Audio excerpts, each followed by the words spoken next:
House Speaker Kevin McCarthy wants you to know that the Republican Party, for once, is taking the climate emergency very seriously, and they have a proposal. What's the proposal? Well, they want to plant 1 trillion trees. There are some issues with that plan. Number one, it's not really the comprehensive and robust answer to fighting climate change.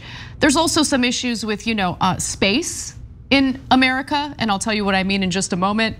So McCarthy said this. He said, we need to manage our forests better so our environment can be stronger. Let's replace Russia's natural gas or Russian natural gas with American natural gas. And let's not only have a cleaner world, let's have a safer world. So he said that to elaborate on his plan to plant the 1 trillion trees. And then he spouts this nonsense about energy independence in America when he fully knows that the fossil fuel industry is owned by corporations that get to sell the fossil fuels wherever they please, including to other countries. We could have control over that, but the federal government chooses not to. Either way, 1 trillion trees would be impossible to actually plant because we don't have enough space. Planting 1 trillion trees would require a massive amount of space, roughly the size of the continental United States. Yeah, so look, I'm a little less skeptical about the tree planting than you are, and as we're gonna show you, 2019 study says there might be enough space on the planet to be able to plant that many trees. Sure, but we're not gonna invade other countries to plant trees, right? No, I know, of course, and there's different ways to incentivize them. And let me be clear, planting trees is lovely, and it does help the environment, but it is not enough to mitigate what we are currently doing and what we've been doing to the environment. Yeah, and that's what I'm getting to, which is I think that planting trees is great, and if I thought, for example, that if we planted 1 trillion trees and that we could and we did, and it solved climate change. Oh, I'd be so happy. Yeah, and then by the way, then go drive as much as you like, to blast air conditioning. Let's all go nuts, right? And then people reflexively be like, well, oil's still bad. No, if you cure, I mean, you'd have to assume you're curing the pollution too. But if you cure the pollution and the climate change, have at it, Hoss, right? So if I thought planting 1 trillion trees was enough, I'd be like, great, let's do it, right? But it's not enough, guys. It's not even close to enough. It's good, do it. Let's plant as many trees as we can. But you've got to do a lot more to cut emissions, otherwise we're not gonna make it. And so now that leads to the most important point, which is that this is it's a smoke screen. It's a smoke screen. Yeah, guys. They're trying to distract you because they're not even proposing it. They're not actually gonna pass it. They're not gonna finance it. They're not gonna do any of it. So let me just explain what I personally think is happening, okay? My analysis of this whole situation. I think Republican voters are honestly smarter than some people on the left would believe, especially when it comes to climate change. I think a lot of Republican voters know that climate change is happening, they know it's man-made, and they do want to do something about it. And I think that some Republican politicians clearly are feeling some pressure to respond to them. Because remember, Republican voters are a little better organized than the left is. So our politicians on the left don't care about us. They're not afraid of us, they don't listen to us, okay? Even if we get them elected, okay? Even if we create literal PACs to support their candidacy and get them elected into Congress, they don't then refuse to listen to us, they don't care. Because we're not as organized as the right. So when the right decides, the voters decide, no, I'm concerned about this and I want my elected lawmakers to do something about it, they end up listening. So I think that this is the Republican Party's attempt to make it appear as though they're taking the climate emergency somewhat seriously, but in reality, this is a smokescreen. Just to go back to the point that Cenk made about how planting the trees isn't enough, I want to go to that study that he referenced. So it's a 2019 study that suggested that planting trees to suck up heat trapping carbon dioxide from the atmosphere could be one of the most effective ways to fight climate change. But the authors of the original study have also clarified that planting trees does not eliminate the urgent need to reduce greenhouse gas emissions. So again, it's a smokescreen. Obviously, we need to do more. I've been talking more and more about nuclear energy on the show to kind of close the gap that's left behind by, stopping our reliance on fossil fuels. There's 4 reasons why they're doing this. First of all, it's a talking point so that when climate change comes up, oh, it's okay, we're in favor of planting trees. Trillion trees, I'm done with it, I'm moving on. So, but wait, what about curbing emissions? No, I'm planting trees. And so this is the same thing that Republicans do with mass shootings and mental health. Oh, it's just, don't worry about the guns. It's just about mental health. And then you know what happens afterwards? The Democrats propose a bill to increase funding for mental health, especially at the schools. And they vote no. They're liars. And to be fair, that applies to most politicians, right? So that's the talking point smokescreen that we've been talking about. But there's a couple others. One is, this is a solution where they don't have to take from fossil fuel companies, because remember, all these guys donate to them, so they're never, ever, ever, ever going to touch them, right? Those are their bosses. But this solution goes, oh, so we give to big oil, they still give $20 billion in subsidies to fossil fuel companies every year, which is insane, that's our money, right? But we can now also give to big lumber. And so I solved it by giving more of the American taxpayer money to those two industries and getting even more donations from them. So that's why they structure it that way, even though they're not even gonna do it, right? And then finally, to the points that Anna was making, politically, the younger voters have turned on them completely. And I don't mean just generally, I mean on this issue, young Republicans are saying, no guys, climate change is definitely real, it's definitely man-made, and we definitely have to do something about it. Not Democrats, Democrats already agree with that, but young Republican voters in overwhelming numbers.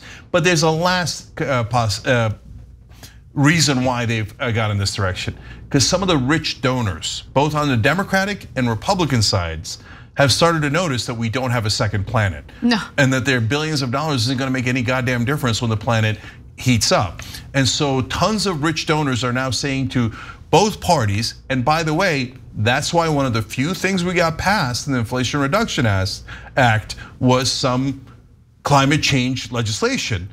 Why was it in there? Because the rich donors are going, do that, I need this planet. My money doesn't do me any good if we're all dead.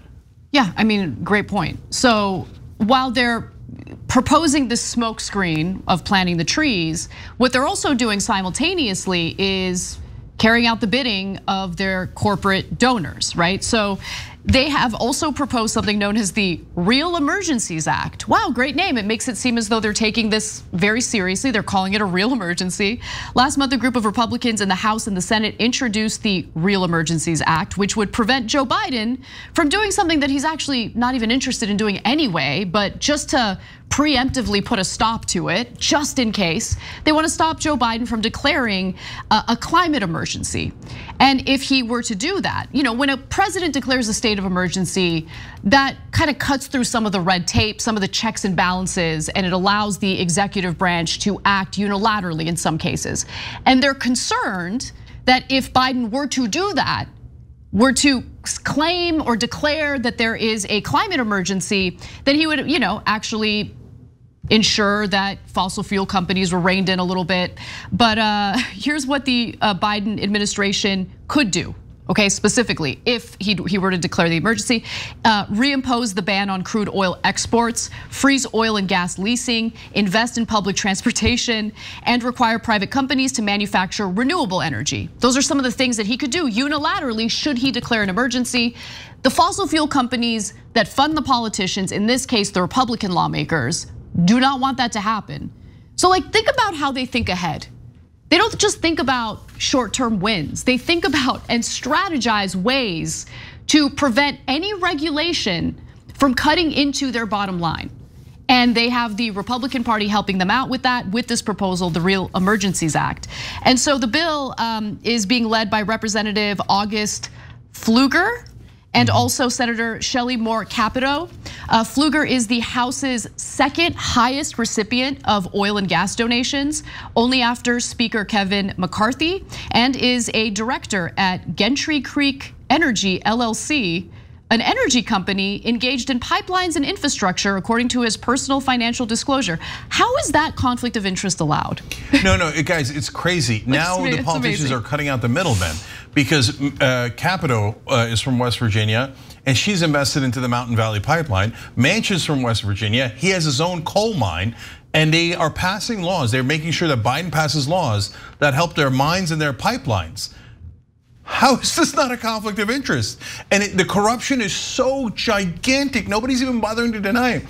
So in this article, great job by The Lever, as usual. in exposing that the Republicans are blocking Biden from doing this, and talking about the money in politics angle and how much money they're getting, and they have all the different stats for the different politicians. And in my book, I explain that the people who are fighting climate change in Congress on average are getting over $450,000 in donations, each one of them, okay? Now, if you're getting $500,000 in bribes, gee, I wonder why they don't want to do anything about climate change. Because the minute you sign on to a climate change bill, that $500,000 goes away like that.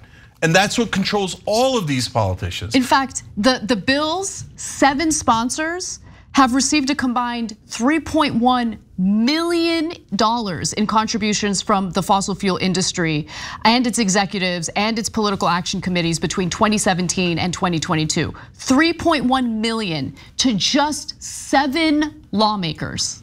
So look, I wrote about that too in my book, Justice is Coming, because look, everyone watching this knows, it doesn't matter if you're right wing or left wing, that the $3.1 million buys these politicians. And by the way, some of the politicians they're buying are Democrats, okay? So the only people in the country who don't know it are the mainstream media reporters.